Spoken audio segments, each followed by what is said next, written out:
ಮಾತೆ ನೀವು ಮಾತೆ ಸತ್ಯಾಂಕುಲ ಬರ್ತದೆ ಈ ನನ್ನ ಜಗದಲ್ಲಿ ತಾಯಿಯನ್ನು ಕಳೆದುಕೊಂಡು ತಂದೆ ಕಳೆದುಕೊಂಡು ಪ್ರವೇಶವನ್ನು ನಾನು ಅದು ಚಿಕ್ಕ ವಯಸ್ಸಲ್ಲಿ ನನ್ನ ಮಾವನಾಗ ನನ್ನ ಜೋಪಾನ ಮಾಡಿ ಈ ಮನೆಗೆ ಕರೆದುಕೊಂಡು ಬಂದಿದ್ದಾನೆ.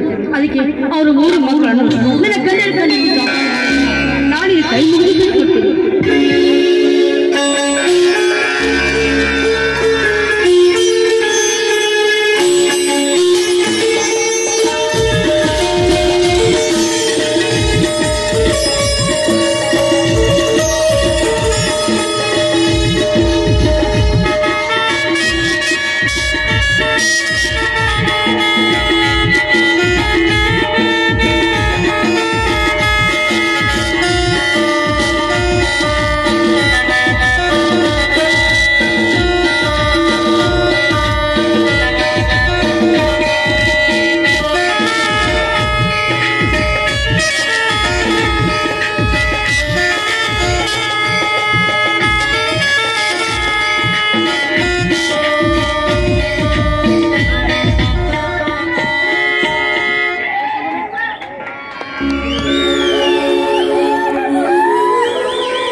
ಭಾರತಿ, ಶ್ರೀದೇವಿಯ ಪೂಜೆ ಮುಗಿದಿದೆ ಮಾಮ. ಪ್ರಸಾದ ಹೇಳ್ಕೊಂಡು ಬನ್ನಿ.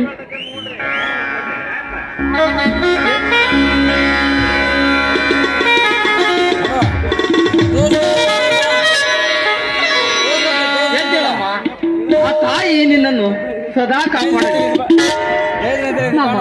ಏನು ಮಾತಾಡ್ತೀರಾ? ಈ ತಾಯಿ ನನ್ನ ಕಾಪಾಡ್ತಾಳೆ. ಸುಳ್ಳು ಮಾತು. ಕಲ್ಲಾಗಿ ಕೊಟ್ಟರು ಈ ತಾಯಿಗೆ ದೇವರ ಮೇಲೆ ಭಕ್ತಿ ಇಲ್ಲ. ಪೂಜೆ ಮಾಡ್ತವಾಗ ನಯ್ಯ ಒಂಚಿಗೆ ಯಾವುದೂ ಇಲ್ಲ, ನನಗೆ ಯಾವುದಿಲ್ಲ. ನೀ ನನ್ನ ಪಾಲಿಗೆ ದೇವ್ರ ತಾಯಿ. ನೀನು ಯಾವುದಕ್ಕೂ ಚಿಂತಿಸಿದರಮ್ಮ, ಚಿಂತಿಸಿದರು. ನಿನ್ನ ತಾಯಿ ಅಣ್ಣನಾದವನು ನಾನಿಲ್ಲವೇನಮ್ಮ? ನಿನ್ನ ನೌಕರಿಯ ಸಲುವಾಗಿ ಬೇಕಾದಷ್ಟು ಹಣ ಖರ್ಚಾಗಲಮ್ಮ. ನಾನು ನಿನ್ನನ್ನು ಓದಿಸುತ್ತೇನೆ.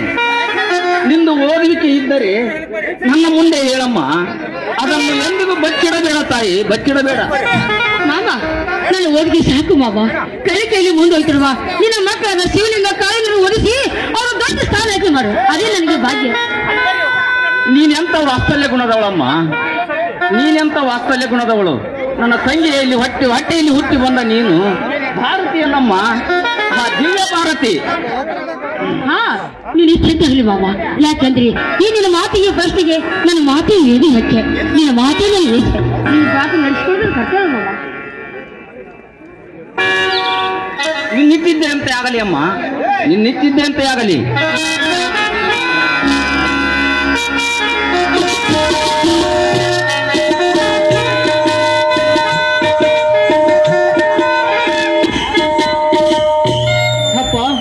ಅಪ್ಪ, ಸೊಸೆಯೊಂದಿಗೆ ಒಳ್ಳೆ ಜೋರಾಗಿ ಮಾತನಾಡುತ್ತಿದ್ದೀಯಲ್ಲ, ನಿನಗೇನು ರಟಾಯಿಕ ಹೇಳಿಕೊಡುತ್ತಿದ್ದಾಳೇನು? ಬಾರಪ್ಪ ಮಾದೇವ, ಬಾ. ಈಗ ಬಂದೇನಪ್ಪ? ಯಾವಾಗ ನೋಡಿದ್ರು ಬರೀ ಹುಡುಗಾಟಿಕೆ ಒಳಗೆ ಇರ್ತೀಯಲ್ಲೋ ನೀನು. ಅದೇನಿಲ್ಲ, ಹೊರದಲ್ಲಿ ಕೆಲಸ ಏನಾಯ್ತಪ್ಪ? ಶೇಂಗಾ ಬಿತ್ತುವುದು ಅಲ್ಲಿಗೆ ನಿಂತು ಹೋಯ್ತಪ್ಪ. ಯಾಕಪ್ಪ ಮಾದೇವ? ಸಂಬಂಧರ ಪತ್ರ ಬಂದಿತ್ತೆಂದು ಪೋಸ್ಟ್ಮನ್ ಹೇಳಿದ. ಅದಕ್ಕಾಗಿ ಅದನ್ನು ಅಲ್ಲೇ ನಿಲ್ಲಿಸಿ ಪತ್ರವನ್ನು ತೆಗೆದುಕೊಂಡು ಬಂದಿದ್ದೇನಪ್ಪ. ಬಿಚ್ಚುವುದು ಅದರಲ್ಲಿ ಏನಿದೆ ವಿಷಯ ಅನ್ನೋದು ನಾನು ಒಂದು ಸ್ವಲ್ಪ ಕೇಳ್ತೇನೆ ಮಗನೇ. ಅಷ್ಟುದ್ದ ಶಾಲೆ ಕಲಿತವರ ಪತ್ರವನ್ನು ಓದಲು ನನ್ನಿಂದ ಆಗುವುದಿಲ್ಲಪ್ಪ, ಆಗುವುದಿಲ್ಲ. ನೀನೇ ಓದಿ ಹೇಳಿಬಿಡು. ಸಂಬಂಧಿರೆಂದರೆ ಎಷ್ಟು ಪ್ರೀತಿನೋ ನಿನಗೆ. ಲಕ್ಷ್ಯ ಕೊಟ್ಟು ಕೇಳಿರಪ್ಪ, ನಾನೇ ಓದಿ ಹೇಳುತ್ತೇನೆ.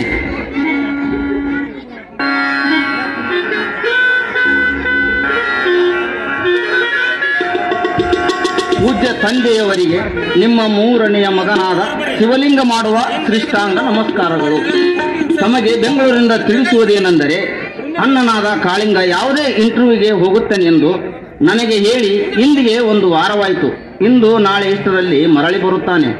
ಅಲ್ಲದೆ ಅಣ್ಣನವರಿಗೆ ತಿಳಿಸಿ ನನಗೆ 10,000 ರೂಪಾಯಿಗಳನ್ನು ತರಿಸಿಕೊಡು ಎಂದು ಹೇಳಿದ್ದಾನೆ. ಅದಕ್ಕಾಗಿ ನೀವು ಈ ಪತ್ರ ಮುಟ್ಟಿದ ಕೂಡಲೇ ಎಮ್ಮೋ ಮಾಡಬೇಕು. ಈ ನಮ್ಮಿಬ್ಬರ ವಿದ್ಯೆ ಚೆನ್ನಾಗಿ ನಡೆದಿದೆ. ಅಲ್ಲಿರುವ ಅಣ್ಣ ಹಾಗೂ ಭಾರತೀಯ ಆರಾಮದ ಬಗ್ಗೆ ತಿಳಿಸಬೇಕು. ಇಂತಿ ನಿನ್ನ ನಮಸ್ಕಾರಗಳು. ಇಂತಿ ನಿನ್ನ ಮಗ ಶಿವಲಿಂಗ. ಕೇಳಿದೇನು ಮಾದೇವ ನಿನ್ನ ತಮ್ಮಂದಿರ ವಿದ್ಯಾಸಾಧನೆಯನ್ನು? ಅಪ್ಪ, ಇವರ ವಿಷಯಗಳನ್ನು ಕೇಳಿ ನನಗಂತೂ ತೀರದಷ್ಟು ಆನಂದವಾಯ್ತಪ್ಪ, ಆನಂದವಾಯ್ತು. ಈಗಲೇ ಸಾವುಕಾರ ಸಿದ್ದಪ್ಪನವರ ಹತ್ತಿರ ಹೋಗಿ ಹಣವನ್ನು ತೆಗೆದುಕೊಂಡು ಬರಲಿ. ಅಷ್ಟೊಂದು ಹಣ ಹೇಗಪ್ಪ ಮಾದೇವ? ಹೇಗಾದ್ರೂ ಮಾಡುತ್ತೇನಪ್ಪ. ಈ ವರ್ಷದ ಮಾಲಿನ ದುಡ್ಡನ್ನು ಕೊಟ್ಟು ಮುಟ್ಟಿಸ್ತೀನಿ ಎಂದು ಸಾವುಕಾರಲ್ಲಿ ಕೇಳಿಕೊಂಡು ತೆಗೆದುಕೊಂಡು ಬರುತ್ತೇನೆ. ಮಾದೇವ, ಮನೆಯಲ್ಲಿ ಈಗ ಸ್ವಲ್ಪ ಅಪ್ಪ, ಬರೀ 5,000 ತೆಗೆದುಕೊಂಡು ಬಾ ಸಾಕು. ಹಾಗೆ ಬೇಡಪ್ಪ, ಅಂತ ಸಮಯ ಬಂದರೆ ಮುಂದೆ ಅವುಗಳನ್ನು ಕಳಿಸಿಕೊಟ್ಟರಾಯ್ತು. ಈಗ 10,000 ತೆಗೆದುಕೊಂಡು ಬರ್ತೇನೆ. ಮಾಮ, ಬರುವುದು ತೊಡಗಬಹುದು, ಊಟ ಮುಗಿಸ್ಕೊಂಡು ಹೋಗೋದಿತ್ತಲ್ಲ? ಬೇಡ ಭಾರತಿ, ತಮ್ಮಂದಿರ ವಿಷಯವನ್ನು ಕೇಳಿ ನನ್ನ ಹಸುವೆ ರುಚಿವಾದಂತಾಗಿದೆ. ಅಪ್ಪನವರ ಜೊತೆ ನೀವು ಊಟ ಮುಗಿಸಿಕೋ, ನಾ ಹೋಗಿ ಬರುತ್ತೇನೆ.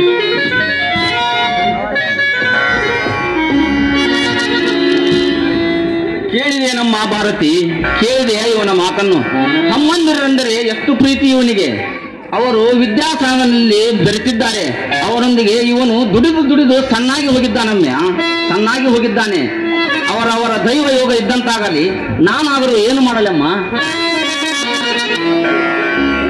ನಿಜ ಮಾಮ, ನೀ ಹೇಗೆ ಮಾತು 100% ಸತ್ಯ.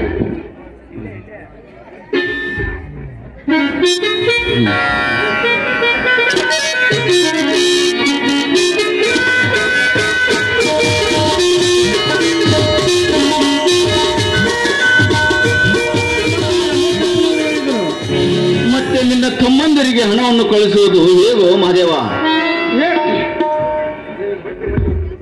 ನಿನ್ನ ಹೊಟ್ಟೆಯಲ್ಲಿ ಹುಟ್ಟಿ ಬಂದ ಇವನೊಬ್ಬ ದೊಡ್ಡ ಒಕ್ಕಲಿಗನಾಗೆಂದು ಬಸವ ಜಯಂತಿ ದಿವಸ ಒಂದು ತಲೆ ಬಂಗಾರದ ಉಂಗುರವನ್ನಿಟ್ಟಿದ್ದೀಯಲ್ಲಪ್ಪ, ಅದನ್ನು ಮಾರಿಕೊಂಡು ತೆಗೆದುಕೊಂಡು ಬಂದಿದ್ದೇನೆ ಹಣವನ್ನು. ಅದೇವಾ, ಎಂತ ಮೂರ್ಖ ಕೆಲಸ ಮಾಡಿಬಿಟ್ಟಿಯೋ ಮನೆ ಮೂರ್ಖ. ತಂದೆ ಪ್ರೀತಿಗಾಗಿ ಕೊಟ್ಟ ಉಂಗುರವನ್ನು ಮಾಡಿದ್ದೀಯಲ್ಲೋ. ಏನೆಂದು ಉತ್ತರಿಸಲು ನಿನಗೆ? ಏನೆಂದು ಹೇಳಲಿ? ನೀನು ನನ್ನ ಮಗನೇ ಅಲ್ಲ. ಹೊಡೆಯಪ್ಪ, ಹೊಡೆ ತಂದೆ. ನೀನು ಎಷ್ಟು ಆಕ್ರೋಶದಿಂದ ಹೊಡೆದರೂ ಅದು ಮಗನಿಗೆ ಪ್ರೀತಿಯ ಪೆಟ್ಟು. ಅದನ್ನು ಬೆರಗಿಟ್ಟು ಬೆಳಗಿಸುವುದಕ್ಕಿಂತ ನೀನಿಟ್ಟ ಪ್ರೀತಿ ನನ್ನ ಹೃದಯದಲ್ಲಿ ಎಂದು ಮರೆಯುವುದಿಲ್ಲಪ್ಪ, ಮರೆಯುವುದಿಲ್ಲ. ಪ್ರೀತಿಯಿಂದ ಬೆರಗಿಟ್ಟ ಉಂಗುರ ಇನ್ನು ನಿಮ್ಮ ಕಿರಿ ಮಕ್ಕಳಿಗಿಟ್ಟಂತೆ ಎಂದು ತಿಳಿದುಕೋ. ತೆಗೆದುಕೊಳ್ಳೋ, ಅವರ ಓದು ಮುಂದುವರೆದರೆ ಸಾಕಪ್ಪ. ತೆಗೆದುಕೊಳ್ಳುವ ಹಣವನ್ನು. ಮಾದೇವ, ಎಂತ ದೊಡ್ಡ ಗುಣದವನಪ್ಪ ನೀನು, ಎಂತ ದೊಡ್ಡ ಗುಣದವನು. ಸಂಬಂಧರೆಂದರೆ ಬಹಳ ಪ್ರೀತಿ ನೋಡಿ ನಿನಗೆ. ಸರಿ, ನೀನೇ ಈ ಹಣವನ್ನು ಒಯ್ದು ಎಮ್ಮೋ ಮಾಡಿ ಬಂದು ಬಿಡಪ್ಪ.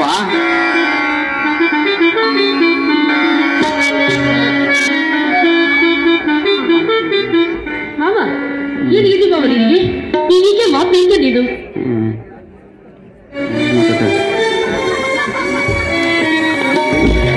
ಪ್ರಸಾದ ಕೊಡಮ್ಮ. ಆಯ್ತು ಮಾಮ.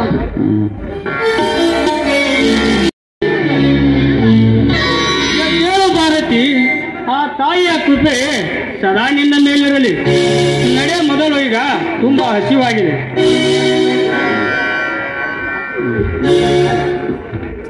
ಹಾ, ನೀವು ಬನ್ನಿ. ಇಲ್ಲಮ್ಮ, ನೀವು ನಡೆಯಿರಿ, ನಾನು ಆಮೇಲೆ ಬಂದು ಊಟ ಮುಗಿಸುತ್ತೇನೆ. ಆಯ್ತು ಮಾಮ. ಲೋಕಮಾತೆ, ಎಂತ ಸದ್ಭುತ ಸುಪುತ್ರರನ್ನು ಕೊಟ್ಟೆಯಮ್ಮ ನನ್ನ ಹೊಟ್ಟೆಯಲ್ಲಿ. ಅವರು ಒಂದು ವಿದ್ಯಾ ಸಾಧನೆಯನ್ನು ಕೇಳಿ ನನಗೆ ನನ್ನ ಹಸಿವೆ ಉಸಿರಿದಂತಾಗಿದೆಯಮ್ಮ, ಹಸಿವೆ ಉಸಿರಿದಂತಾಗಿದೆ. ಅವರಿಗೆ ಒಂದು ದೊಡ್ಡ ಹುದ್ದೆ ಎಂದಾದರೂ ಸಿಕ್ಕಿದರೆ ನನ್ನ ಬಾಳು ಅವಾಗ ನಿಶ್ಚಿಂತೆಯಿಂದಾಗುತ್ತದೆ ಅಮ್ಮ, ನಿಶ್ಚಿಂತೆಯಿಂದಾಗುತ್ತದೆ. ನಾನಾದರೂ ಏನು ಮಾಡಲಿ? ಅವರ ದೈವ ಯೋಗ ಇದ್ದಂತಾಗಲಿ ತಾಯಿ, ದೈವ ಯೋಗ ಇದ್ದಂತಾಗಲಿ.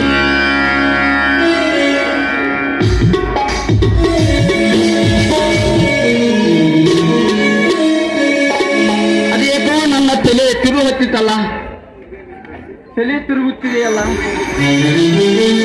ಮಾದೇವ, ಮಾದೇವ, ಅಮ್ಮ ಭಾರತಿ, ಭಾರತಿ.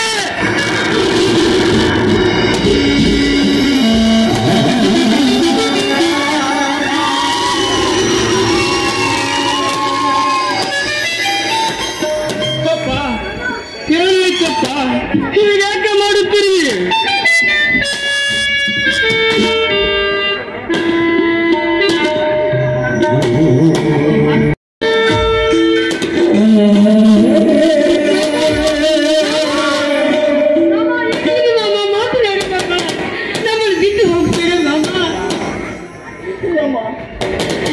ನನಗೆ ಯಮನ ದಾರಿ ಸಮೀಪವಾದಂತೆ ಕಾಣುತ್ತಿದೆಯಮ್ಮ. ಯಮನ ದಾರಿ ಸಮೀಪವಾದಂತೆ ಕಾಣುತ್ತಿದೆ. ಹಾಗೆ ನನಗೊಂದು ವಚನ ಕೊಡುವುದೇನಪ್ಪ ಮಾದೇವ? ವಚನ ಕೊಡುತ್ತೀಯಾ? ತಂದೆಯ ಮಾತನ್ನು ಮಗನಾದ ಎಂದಾದರೂ ಮೀರುವನೇನಪ್ಪ? ಅದರಂತೆ ನೀವಿಬ್ಬರು ನನಗೆ ವಚನ ಕೊಟ್ಟು